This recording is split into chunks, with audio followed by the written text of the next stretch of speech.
Today, I'm taking a look at the MT32-Pi project, which turns your Raspberry Pi into a Roland MT32 MIDI synthesizer. I'm going to show you how to get it up and running on your MiSTer with nothing more than a Raspberry Pi and a USB cable.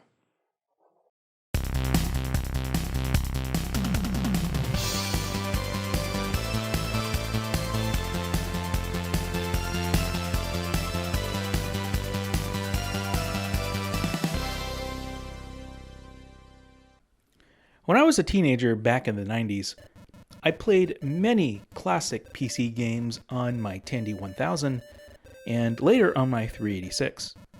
And they all generally sounded like this.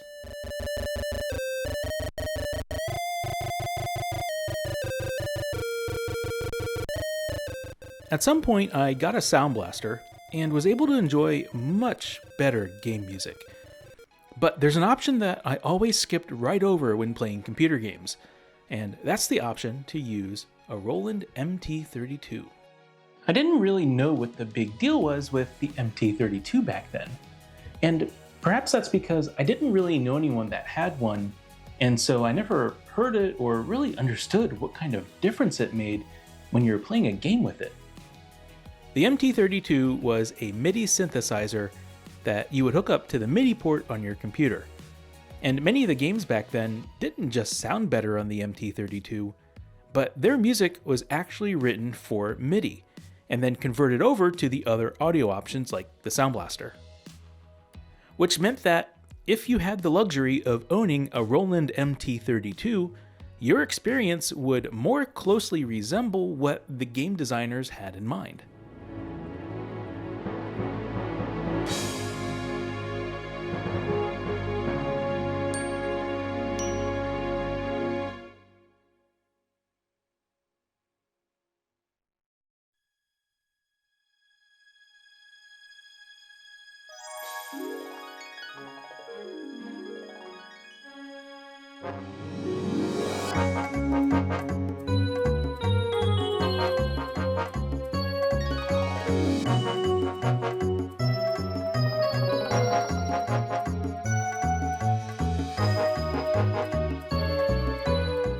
And yes, it certainly was a luxury to own.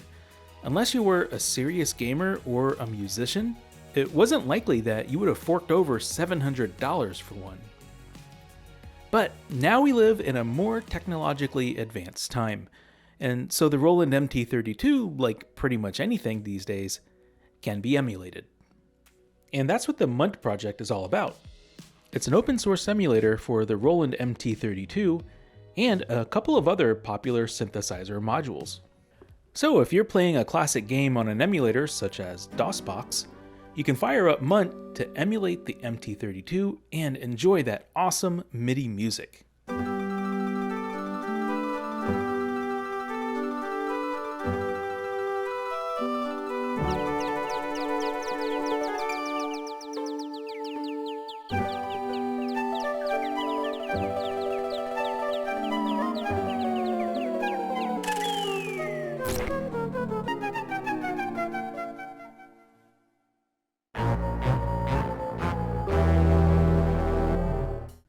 But what if you want to play a game on actual hardware, or on an FPGA device like the MiSTer?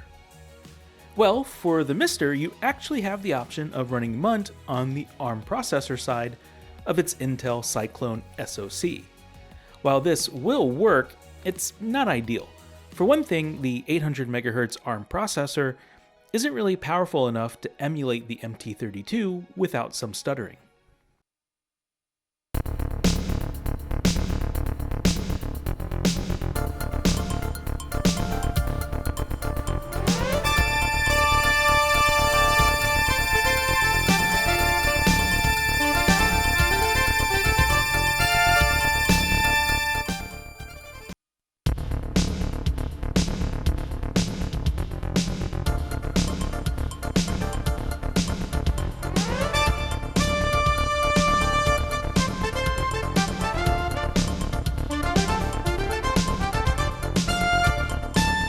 But at least there's an emulated software option on the MiSTer.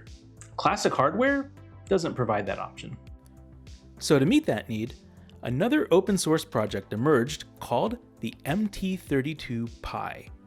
This project leverages the Raspberry Pi as a bare metal Roland MT-32 emulator.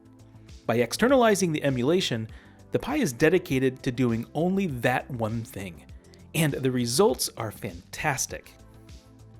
To hook the MT32-Pi up to real hardware, you can use a USB to MIDI interface. This will connect the Pi's USB port to the MIDI output from your computer.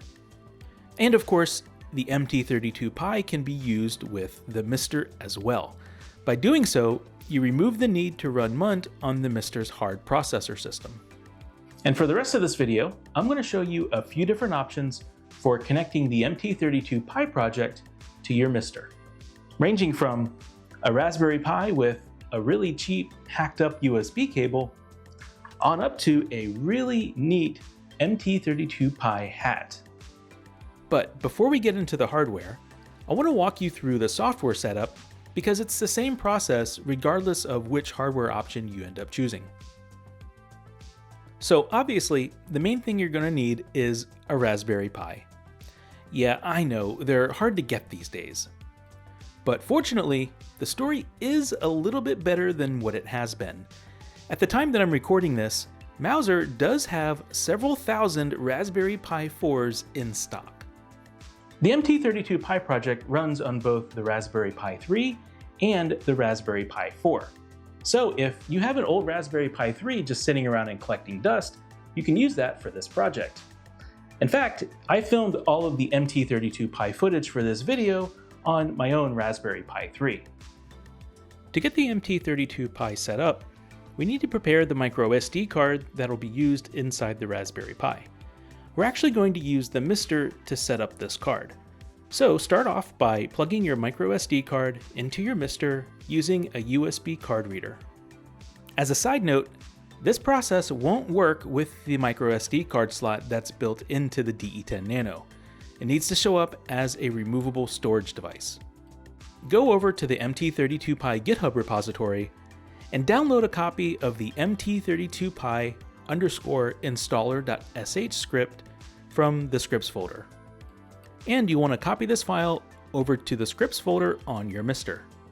Then turn on the MiSTer and run the installer script from the menu. If you have a USB drive installed, you'll be prompted to select which one is your micro SD card. Now make sure you select the right device here because it will be formatted. During the setup, you have the option of connecting the MT32-Pi to your Wi-Fi network so you can access it remotely. This is something you'll definitely want to enable. And one nice little feature is that if it detects a Wi-Fi configuration on your MiSTer, it'll just copy it and use the same one for your MT32-Pi, saving you the hassle of typing in the info. You'll also be prompted about disabling the Pi's built-in low voltage warning. These warnings will appear if your Pi is getting less than 4.8 volts of power.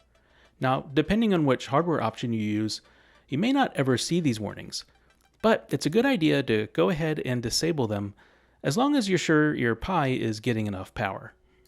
After the card's prepped, there's one more thing to do. You need to copy the MT32 ROM images over to the ROMs folder on the SD card. Now, these are copyrighted files, so I'm not able to give you links to them, but if you're watching this video, then you probably already know how to find them. Okay, well that's it. Go ahead and pop your micro SD card into the Raspberry Pi, and the software side of the configuration is ready to go. Alright, let's now talk about hardware. I'll take you through a few different hardware options here, starting with the cheapest. All you need for basic MT32-Pi support on your MiSTer may be things that you already have sitting around your house. And that's just a Raspberry Pi and an old USB cable that you don't mind cutting up. And seriously, that's it. If you're on a budget, you don't need to spend the money on an MT32-Pi HAT. You can use just a standard USB cable and still get most of the functionality to play standard MT32 MIDI music on your MiSTer. Now, there are quite a few limitations with this setup, and we'll dig into what those are in just a few minutes after we get this up and running. First, start off by cutting off the end of your USB cable, opposite the male A connector. You're going to want to keep your cable short, so leave 6 to 8 inches to work with. Then strip back the coating of the cable and you'll find 4 wires. You're only going to use the black, red, and white wires, so you can cut the green wire off. You'll then need to connect each of these 3 wires to a female pin header that you can plug into your Raspberry Pi. Now, I'm just using these DuPont connectors that I can clip on to these wires. I'll leave a link to the crimpers I use, along with some connectors in this video's description. The crimpers can be a bit tricky to use if you're doing this for the first time. Now, I've done this a lot, and so I'll walk you through the method that works well for me. First, what I do is put the metal connector into the crimper with the V part of the groove sticking out. I then insert a stripped wire, making sure the exposed copper goes into the channel that gets crimped. And then I crimp it down. I'll then take this V-shaped groove, insert it into the crimper, and crimp it down so that it grabs on to the wire coating.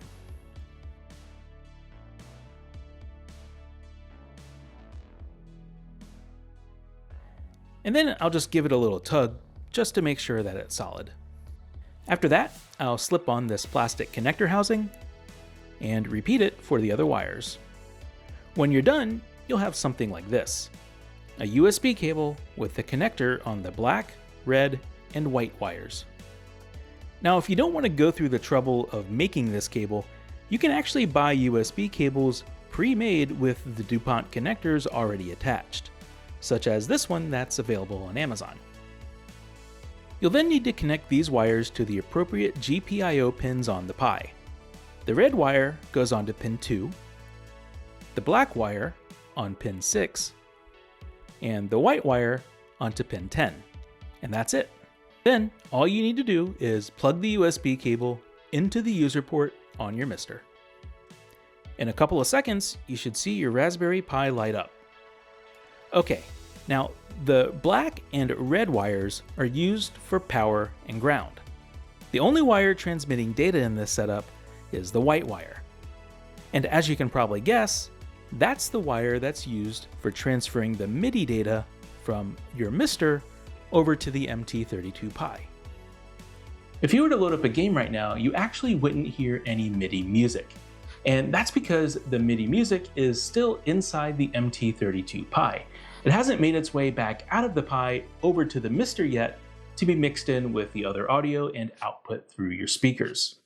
That process happens over I2S, and we don't have any of the I2S wires connected in this setup. So in order to hear audio, you need to plug in either speakers or headphones into the Pi. And that also requires a configuration change in the MT32-Pi config file. So pop the SD card out of your Pi, put it into your computer, and open the MT32-Pi.cfg file. Find the line labeled Output Device and change it from I2S to PWM. Save the file and pop the SD card back into your MT32-Pi. Now we should get our MIDI music over the Pi.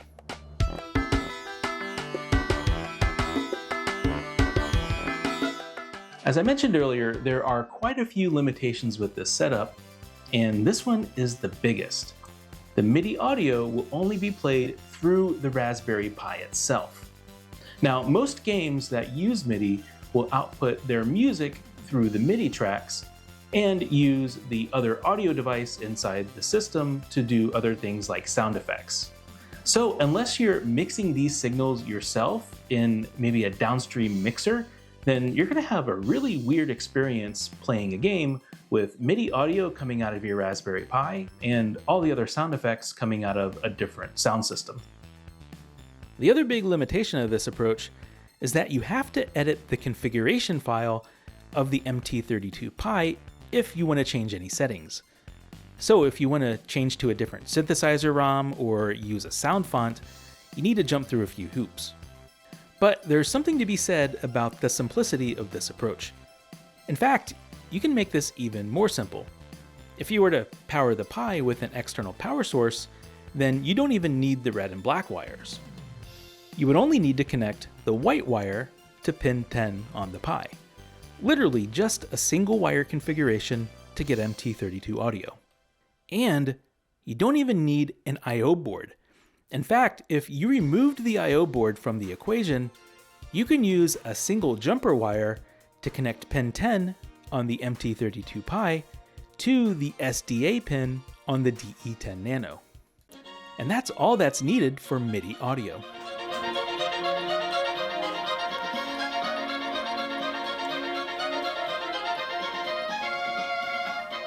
Okay, let's now take a look at another option. This time, we're going to hook up a couple of additional pins. And for that, you're going to need a sacrificial USB 3 cable.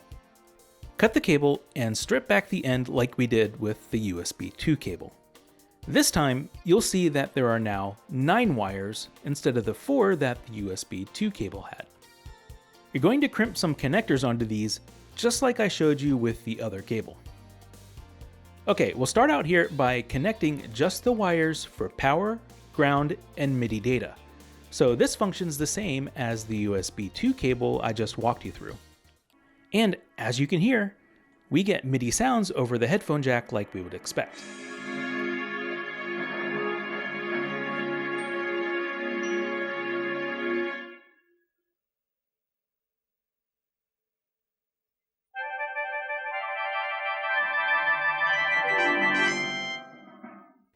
Now let's connect the I2C wires. Connect the green wire to pin 3 on the Pi, and the bare wire to pin 5. And as soon as you plug in those 2 wires, a new MT32-Pi option will pop up in your MiSTer's on-screen display. The MiSTer controls the MT32-Pi over I2C, so you can change some of the settings on the MT32-Pi without having to edit the config file. And the MiSTer can also use I2C to overlay the MT32 information screen onto the display. Okay, now let's take this the rest of the way and connect the I2S wires. This will enable the processed MIDI data to be sent back to the MiSTer so it can be mixed in with the other audio and played through your speakers. You'll need to plug the blue wire into pin 40, the purple wire into pin 35, and the yellow wire into pin 12. But remember that we set the MT32-Pi to output over the headphone jack earlier. So before this will work, we need to go back into the Pi's SD card and change the configuration back to using I2S. And when you reinsert the SD card and power the Pi back on, you'll now hear the MIDI music coming out of your speakers.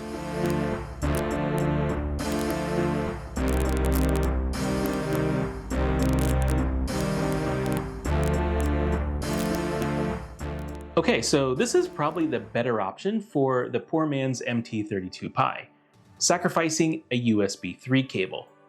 It is a little bit more difficult to build. You have more wires to crimp and it's a little bit harder to work with, but it works really well. And for most people, honestly, this is probably all you need. And if you're not comfortable with crimping the wires yourself, you can get a cheap set of female jumper wires like these and splice them into the USB wires. You could even buy a USB 3 male connector and solder the jumper wires directly to it, like I'm showing you here. Or use a USB 3 breakout board like this one. There's really a bunch of inexpensive options available for you. But honestly, nothing really beats the last option here that I want to show you, and that's building an MT32-Pi HAT. And really, it's not that much more expensive to build one of these. You just need a few parts. First, you need the main PCB. I ordered mine from JLC PCB, which cost $2 for 5 boards. There's also this other PCB, which is purely cosmetic and completely optional. If you choose to buy a set of these, that'll be another $2 to $4 on top of that order. You're also going to need 2 12mm surface mount buttons. The prices on these vary, but you can get some inexpensive ones from Mouser for around 40 cents each. You'll also need a tiny 100 ohm resistor in the 0805 package size. These only cost a few pennies from places like MiSTer. Along with that, you need a small 0.96-inch OLED display. You can buy a 5-pack of these from Amazon for $15. There's also a power switch, so you'll need one of these dual pole, dual throw switches.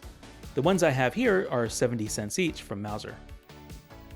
And you need a female USB 3.0 connector. Make sure it's the version that gets side-mounted into the board. These run for around $1 a piece. And finally, you need a 2x20 female header. I got mine from MiSTer for $1.50. Okay, so that's all you need for the hat itself.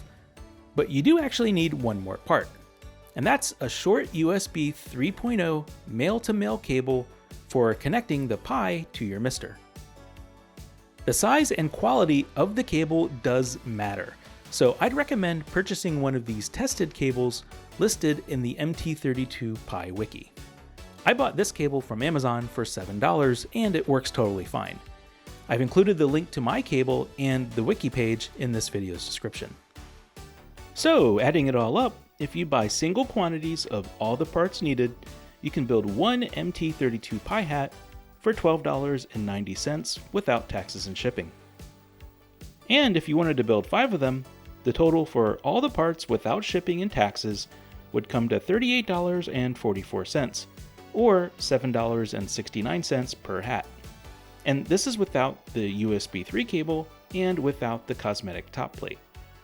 Or if you don't want to go through the trouble, you can buy one pre-made from a MiSTer accessory retailer online. The prices vary, but you can expect to pay around $40 to $50 with shipping.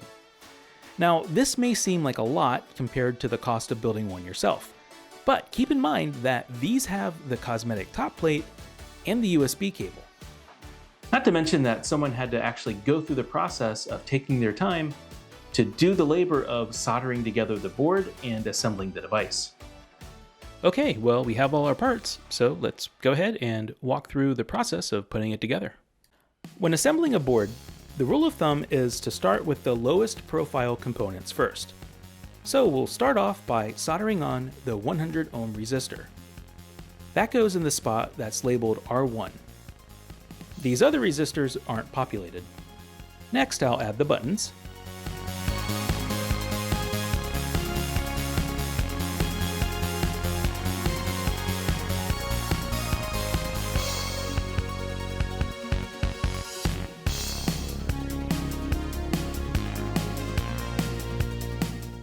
After that, the power switch.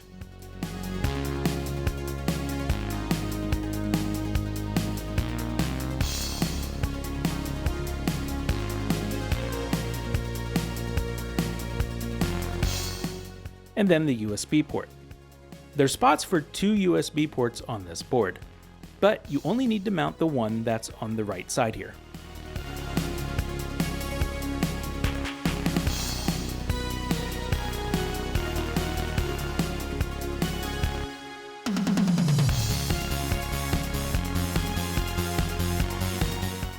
You also need to mount the pin header. Remember that the header goes underneath the board so it can plug into the Pi.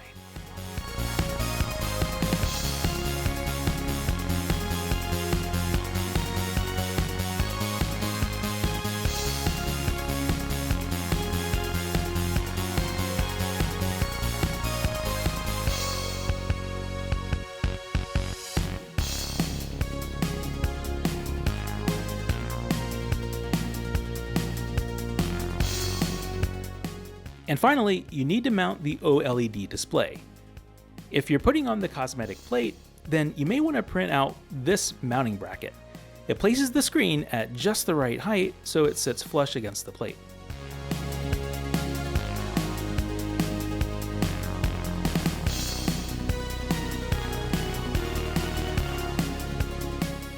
Now, technically, this is all you need. You can plug this board into your Pi and be good to go. However, I do like the look of the top plate, so I'm going to mount that on as well. And for that, we need to 3D print 2 button covers and a mounting bracket. When those are done, you just sandwich them between the top and bottom plates. and I used 4 12mm screws to hold it all together. Okay, the MT32-Pi HAT is ready to go, so just connect it to the Pi. And plug the Pi into your MiSTer's user port with the short USB cable. After a moment, the MT32-Pi will boot up, and you'll see the OLED display come to life. To use it, all you need to do is open a core that supports the MT32-Pi and make sure it's enabled. I absolutely love the MT32-Pi project. Being able to listen to the amazing MIDI music from these early games is just an awesome experience.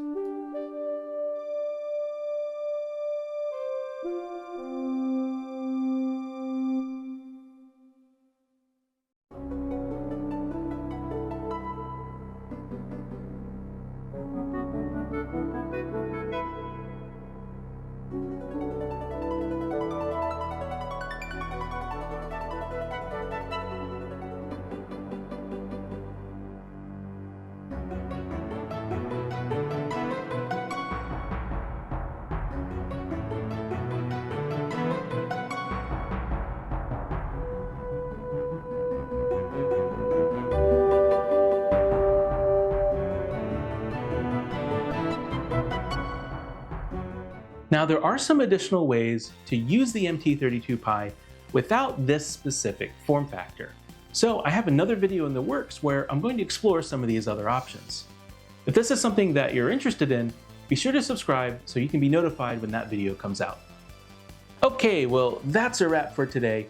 Hey, thanks for watching, and until next time, why don't you go build a really cool MT32-Pi HAT for your MiSTer?